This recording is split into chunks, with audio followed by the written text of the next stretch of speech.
السلام عليكم ورحمة الله وبركاته. اللهم صل وسلم وبارك على سيدنا محمد.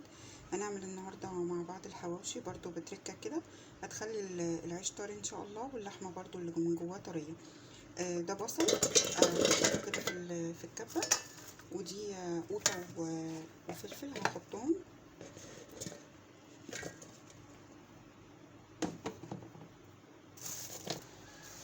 احط بقى دلوقتي ملح وكاري وبابريكا وفلفل اسمر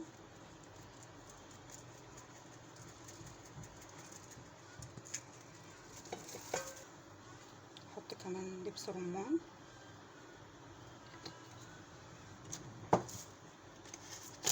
وشوية الزيت بقى، هما اللي هيخلوا اللحمة طرية والعيش برضو يكون طري. هضربهم بقى وارجع تاني. كده بعد ما ضربت الخضار اهو هنزل بقى عليه باللحمة، هضربه ضربة بسيطة قوي كده تاني وابدأ احطه في العيش. كده خلاص بعد ما ضربت اللحمة مع الخضار هعملها بقى احطها في العيش. كده هبدأ الحشو بقى، بس انا بحشيه بالمعلقة عشان بتفرد معايا احسن، بتفرد اكتر يعني اللحم الاصفر ده على فكرة الفلفل الالوان. هكمل بقية العيش كله كده افرده، وهسوي بقى، هسوي في الفرن، هسوي في الطاسة، كل واحد عايز حاجة هعملها له. وفي اللي عاوز موتزاريلا هحط موتزاريلا، اللي مش عاوز خلاص براحته يعني. هكمل بقى كله كده وارجع لكم تاني.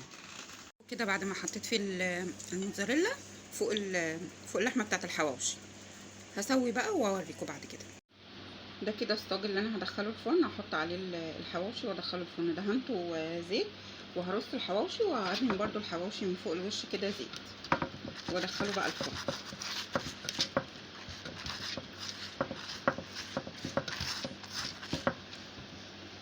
ده كده بعد ما دهنت الحواوشي كله زيت هدخله بقى الفرن وما اطلعه ولا كده. اول ما خرج من الفرن اهو خلاص اهو مستوي. بصي كمان العيش طري ازاي. لو عايزاه بقى يفضل طري كده على طول حطيه في حاجه وغطيه، حله مثلا او حاجه وغطيه هيفضل طري. لو عاوزاه ناشف ومقرمش خليه بقى مكشوف كده، هو هيقرمش لوحده. الف هنا.